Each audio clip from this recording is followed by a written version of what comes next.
여러분이 집에 하나쯤은 가지고 있는 바세린. 사실 이 제품은 원래 버려지던 석유 찌꺼기였습니다. 1859년 미국에서 석유 개발이 한창이던 시절 화학자 로버트 체스브로는 유전을 둘러보다 이상한 장면을 목격합니다. 석유를 퍼올리는 기계에는 끈적끈적한 검은 찌꺼기가 달라붙어 있었습니다. 사람들은 이것을 쓸모없는 쓰레기라고 불렀습니다. 그런데 유전 노동자들은 그 찌꺼기를 버리지 않았습니다. 상처가 나거나 손이 갈라질 때마다 그것을 피부에 발랐던 것입니다. 놀랍게도 상처가 빨리 아물고 피부도 보호되는 것처럼 보였습니다. 체스브로는 호기심이 생겼습니다. 이 안에 뭔가 있는 게 아닐까? 그는 수천 번의 실험 끝에 찌꺼기에서 불순물을 제거하는 데 성공했습니다. 그렇게 탄생한 것이 투명하고 부드러운 젤, 바로 바세린입니다. 하지만 처음부터 잘 팔린 것은 아니었습니다. 사람들은 석유에서 나온 제품을 피부에 바르는 것을 무서워했습니다.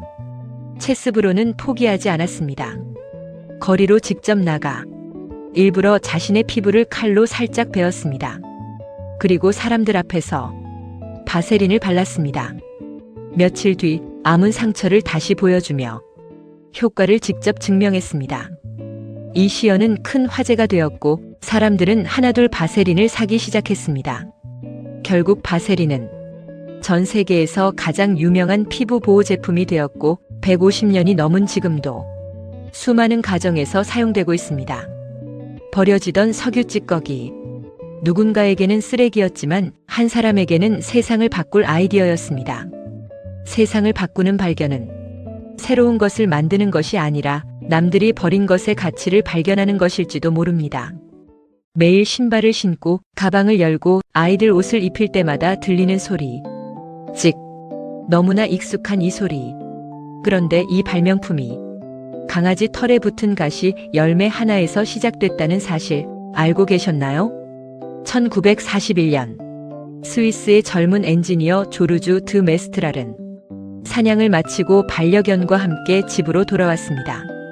그런데 집에 도착하자 강아지 털과 자신의 바지에는 동그란 가시 열매가 잔뜩 붙어 있었습니다. 하나 떼면 또 하나. 아무리 떼어도 쉽게 떨어지지 않았습니다. 보통 사람이라면 짜증부터 냈을 겁니다.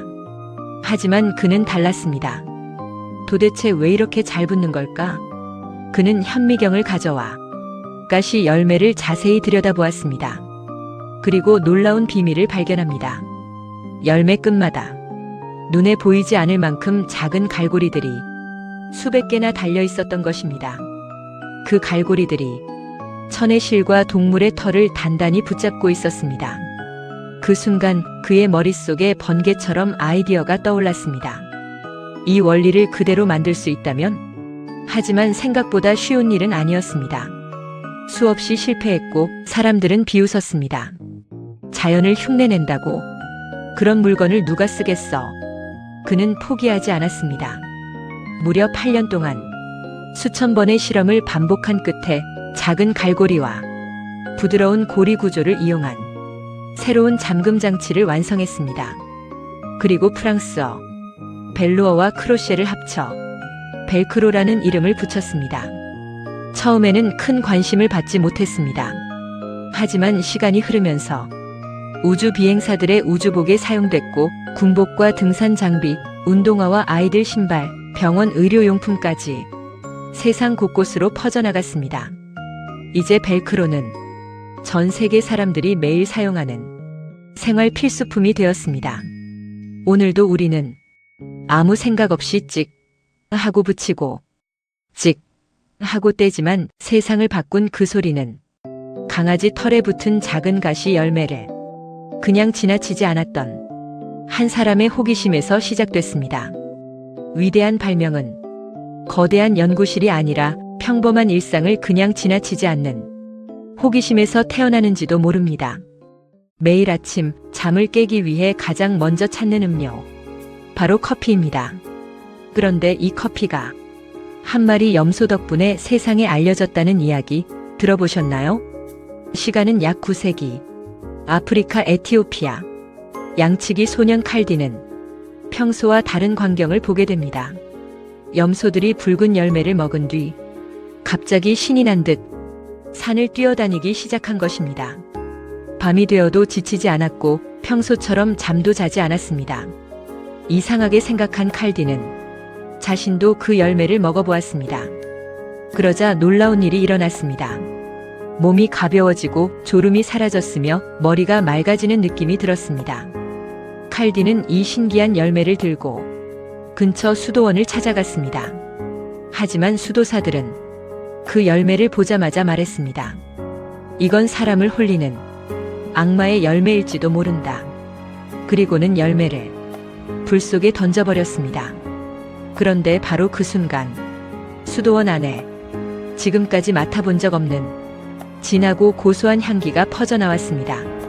향기에 이끌린 수도사들은 급히 볶아진 열매를 꺼내 뜨거운 물에 넣어 우려 마셨습니다. 한 모금 마신 뒤 모두 놀랐습니다. 졸음이 달아났고 밤새 이어지는 기도에도 정신이 또렷했던 것입니다. 이후 커피는 에티오피아를 넘어 예멘으로 전해졌고 예멘 사람들은 커피를 본격적으로 재배하고 세상 최초의 커피 문화를 만들어갔습니다. 상인들을 통해 아라비아 전역으로 퍼졌고 마침내 유럽에 도착한 커피는 처음에는 악마의 음료라며 두려움의 대상이 되기도 했습니다. 하지만 그 향과 맛에 반한 사람들은 점점 커피를 사랑하게 되었고 커피하우스는 사람들이 모여 토론하고 새로운 아이디어를 나누는 지식과 문화의 중심이 되었습니다. 그리고 수백 년이 흐른 지금 커피는 전 세계에서 하루 수십억 잔이 소비되는 가장 사랑받는 음료가 되었습니다. 오늘 당신이 마시는 커피 한 잔, 그 시작에는 산을 뛰어다니던 염소와 우연히 발견된 작은 붉은 열매의 신기한 이야기가 숨어 있습니다. 참 한 가지, 칼디와 염소 이야기는 역사적 기록이라기보다 오랫동안 전해 내려온 전설입니다. 하지만 커피의 원산지가 에티오피아라는 사실만큼은 지금도 널리 인정받고 있습니다. 한 잔의 커피가 세상을 깨운 것처럼 당신의 오늘도 향기로운 하루가 되길 바랍니다. 여러분은 책상 위에 붙어있는 작은 종이 포스트잇 하나가 원래는 실패한 발명품이었다는 사실을 알고 계셨나요? 1970년 미국 세계적인 기업 3M의 연구원 스펜서 실버는 아주 강력한 접착제를 만드는 연구를 하고 있었습니다. 무엇이든 절대 떨어지지 않는 접착제. 그것이 그의 목표였습니다. 하지만 결과는 정반대였습니다. 접착력이 너무 약했습니다. 붓기는 하지만 손으로 살짝 대면 쉽게 떨어졌습니다. 회사 사람들은 말했습니다. 이건 실패작이야. 어디에도 쓸 수 없겠는데? 수년 동안 아무도 이 접착제를 찾지 않았습니다.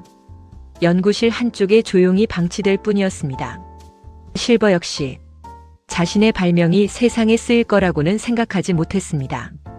그렇게 몇 년이 흘렀습니다. 그러던 어느 일요일, 3M의 또 다른 연구원 아트 프라이는 교회 성가대에서 노래를 부르고 있었습니다.